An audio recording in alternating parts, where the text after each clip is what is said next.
Hello everyone, welcome to Aircraft Tech Talk. Today's question is, if I want to be an aircraft tech, where do I start? Or, how do I start without experience? The answer is, you don't start without experience. You follow the path needed to start your new career. Now, what is the path? Here are the top 3. 1. You go to an FAA-approved airframe and power plant school. 2. You can join the military. But I know what some of you are thinking. That's a separate commitment by itself, and I get it. By the way, that is how I got started. 3.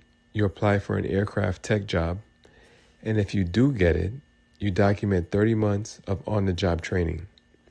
After that, you'll qualify to test for the license.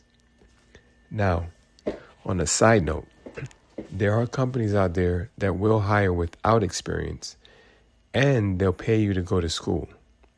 But there will be a contract that requires passing the tests for your license and remaining at that company for a specified amount of time. Remember, everyone starts at 0, but there is tons of information out there and people willing to help.